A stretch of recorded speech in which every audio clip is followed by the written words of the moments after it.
मागच्या महिन्याची ताजी बातमी आहे बघा. पालघरचे विद्यमान आमदार श्रीनिवास पणगा हे टी व्ही चॅनलवर धाय मोकलून ढसाढसा रडत होते. आणि अशा लोकांना परिपक्व म्हणावं का? परिपक्व तरी कसं म्हणता येईल, कारण जर परिपक्व असते तर असे रडलेच नसते. आता येत्या 20 तारखेला विधानसभा निवडणुका येऊ घातल्या, तर त्यांना आमदारकीचं तिकीट मिळालं नाही, त्या पक्षाने दिलं नाही, म्हणून थाय मोकलून रडले. अतिव दुःख झालं त्यांना आणि अक्षरशः ते नॅशनल टी व्हीवर रडायला लागले. पण एवढे दिवस ज्या माणसाकडे आणि ज्यांच्या घरातच राजकीय कारकीर्द आहे, ज्यांनी राजकीय कारकीर्द जोपासली आहे आणि ज्यांचे वडील स्वतः आमदार होते, ते स्वतः आमदार होते, असा वारसा लाभलेले, असं वातावरण लाभलेल्या माणसांच्याकडनं अशा प्रकारची अपेक्षा नव्हती. मला असं वाटतं की प्रत्येक राजकारण्याने कमीत कमी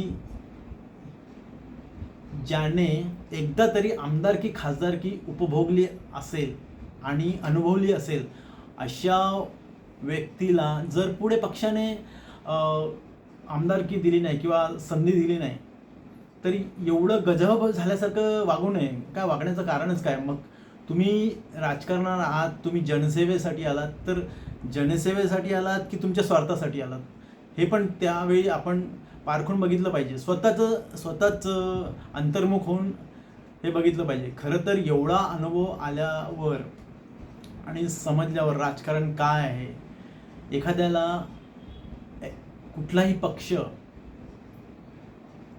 संधी देतो, राजकीय पक्ष निवडणूक लढवण्याची संधी देतो, याचं म्हणजे काय करतो तर जनसेवेसाठीचं व्यासपीठ उपलब्ध करून देतो.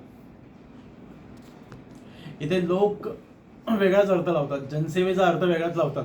जनसेवा म्हणजे असं वाटतं निवडणूक लढवणाऱ्यांना जनसेवेचा अर्थ असा होतो की सरकारी तिजोरीतला मलिदा कसा लाटता येईल आणि लोणी कसं ओरवाडून खाता येईल, हेच त्यांच्या डोक्यामध्ये असतं. पण लोक असं म्हणताना मला कोणीही दिसत नाही की मी एकदा आमदार झालो, मला एकदा पक्षाने संधी दिली, तर आता यावेळी मी दुसऱ्याला संधी देतो, बाद झालं. मी मागच्या महिन्यात KBC कौन बनेगा करोडपती हा कार्यक्रम बघत होतो आणि त्या कार्यक्रमामध्ये एक नीरज सक्सेना म्हणून कंटेस्टंट होते, ते खेळत होते आणि ते 3,20,000पर्यंत आलेत. त्यांनी 3,20,000 जिंकलेत आणि त्यांच्याकडे 2 लाईफलाईन होत्या आणि ते म्हणाले की बच्चन साहेबांना, अमिताभ बच्चनला, जे होस्ट आहेत, त्यांना सांगितलं की मी आता हा खेळ इथेच थांबवतो. ते म्हणाले का? तुमच्याकडे 2 लाईफलाईन आहेत, तुम्ही चांगले खेळतात, आणखी खेळू शकता तुम्ही. तर नाही म्हणाले की जो प्राप्त है वही पर्याप्त आहे. म्हणजे याचा अर्थ जे आपल्याकडे आहे ते पुरेसं आहे, याच्यापेक्षा जास्तची गरज नाही आणि नवीन माणसाला संधी द्यायला पाहिजे.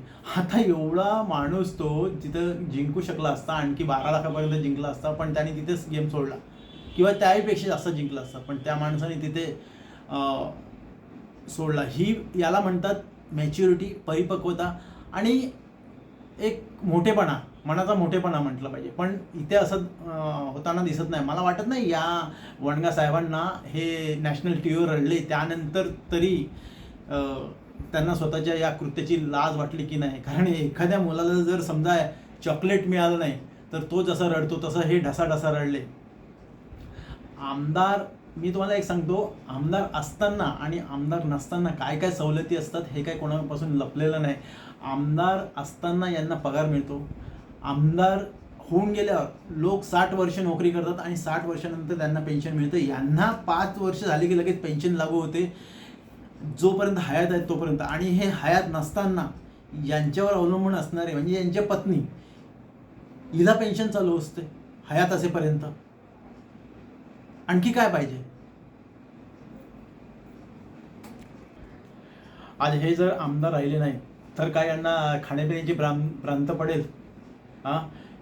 यांना फोन रिचार्ज करण्याचा प्रश्न पडेल की कसा फोन रिचार्ज करता, पैसेच नाही खिशात, किंवा यांच्याजवळ कुठली चांगली गाडी नसेल किंवा त्या गाडीमध्ये टाकायला पेट्रोल नसेल, पेट्रोल भरायला पैसे नसतील, की राहण्याची सोय नसेल, चांगला बंगला नसेल, घर नसेल. खरं तर राजकारण्यांचं एकच मोठं दुखणं आहे आणि ते म्हणजे त्यांना स्वतःला पूर्ण हयात असेपर्यंत राजकारणात प्रस्थापित करायचं आहे, बस्तान बसवायचं आहे. म्हणजे हे ज्यांचं प्रतिनिधित्व करतात, ज्या आता राजकारण हे टोळीतच केलं जातं, टोळीच म्हणायला पाहिजे, हे पूर्ण वेळ धंदा झाला आहे. ज्या टोळीचं नेतृत्व करतायत ती टोळी किंवा ह्यांचे स्वतः डोक्यात आलेले बिझनेस धंदे हे सुरळीत चालले पाहिजेत. ह्यांच्या NOCs पाहिजेत त्या धंद्यांसाठी. त्या मंत्रालयातून त्या फायली अशा सरसकट सरकल्या पाहिजेत पुढे, कुठलाही बाधा न येता, कुठलेही ऑब्स्टॅकल न येता, आणि हे सगळे त्यांचे व्यवहार सुरळीत चालू राहिले पाहिजेत. यासाठी यांना राजकारणात बस्तान बसवायचं असतं, पूर्ण वेळ बसतात. म्हणजे जोपर्यंत हे हयात आहेत तोपर्यंत कोणीही माणूस आपल्याकडे काम घेऊन आला तर त्याला नाही म्हणायचं नाही, मलिदा लाटायचा आणि आपलं काम चालू ठेवायचं. ठीक आहे. आणि दुसरं कारण असं की यांच्या पुढच्या 70 पिढ्या बसून खाता आल्या पाहिजे त्यांना, ही फिकीर असते आणि म्हणून ते पूर्ण सक्रिय होऊन यांची व्यवस्था करत असतात. तिसरं कारण असं की हे या निवडणुकीत निवडून आले तर पुढच्या 5 निवडणुका म्हणजे 25 वर्ष ह्यांना निवडून येता आलं पाहिजे याची व्यवस्था करायची असते. ठीक आहे. हे सगळं बिनबोभाट सुरू राहील याची पूर्ण ताकदीने प्रयत्न करतात. आणि समजा यांना असा भ्रम असतो की राजकारणात राहिले नाहीत तर आपल्याला कोण विचारेल, पण एक लक्षात घ्या, हे असे धंदे बिनबोभाट चालू राहतील आणि समजा का हे राजकारणातून पायउतार झाले म्हणून यांचं सगळं संपलं असं वाटत असेल तर हा खूप चुकीचा गैरसमज आहे. हे जर कोणी समजत असतील तर असं समजू नये. कारण तुम्हाला सांगतो, कारण असं असतं ना, तर ज्यावेळी श्रीनिवास वनगा हे नॉट रिचेबल होते अशी बातमी माध्यमांच्यात आली TV चॅनल्सवर, त्यावेळी मुख्यमंत्र्यांनी स्वतः दखल घेऊन त्यांच्या पत्नीची विचारपूस केली. आणि नुसती विचारपूसच केली नाही, त्यांना सांगितलं की त्यांना वर्षा बंगल्यावर घेऊन या. ओके. आणि मुख्यमंत्र्यांनी त्यांच्या रडण्याची जर दखल घेतली तर विचार करा, यांची कोणती कामं अडकून राहू शकतात मंत्रालयात, कोणतीच कामं अडकून राहू शकत नाही. मग एवढं केविलवाणी अवस्था करून घ्यायची गरजच काय? सामान्य माणूस आणि एखादा आमदार, खासदार किंवा सभापतीच पकडा, यांच्यात फरक नाही आहे का? यांच्या शब्दाला वजन नाही आहे का? यांनी जर एखादा शब्द टाकला तर यांची कुठली कामं थांबू शकतात किंवा अडकून राहू शकतात? एकही काम नाही राहू शकत. साध्या माणसाला जर त्याची कामं घेऊन गेला मंत्रालयात किंवा शासकीय एखाद्या कार्यालयात तर 10 वेळा खेटे घालायला लागतात, चपला झिजवायला लागतात, पण यांचं असं होताना दिसत नाही. मग एवढं नॅशनल टेलिव्हिजनवर रडायचं आणि काय याच्यातून मेसेज पोहोचवायचा आहे यांना एकतर समजलं पाहिजे. दुसरी गोष्ट अशी की यांना कोणाला घाम तर नाही पडायचा ना, किंवा ब्लॅकमेल तर नाही करायचं ना असं रडून. हे नेमकं कारण काही समजायला मार्ग नाही. जर एखादा आमदार, खासदार आमदार झाल्यावर सुद्धा समाधानी नसेल तर मग सामान्य जनतेचं, सामान्य कार्यकर्त्यांचं काय? आणि असे जर हे मोठे लोक वागत असतील तर मग सामान्य कार्यकर्त्यांना काय संदेश देतील आणि या माय मराठीच्या या मातीतून काय संदेश जाईल? आणि जर तुम्ही म्हणता की सुशिक्षित लोक, शिकलेले लोक राजकारणात येत नाहीत तर कशी येतील? तुमची अशी केविलवाणी अवस्था, तुम्ही एवढ्या कमी वेळात इथपर्यंत पोहोचलात, तर सामान्य कार्यकर्त्याला तिथपर्यंत तुम्ही जिथे आहात तिथे पोचायला किती वेळ लागेल? तर त्यांनी काय करायचं?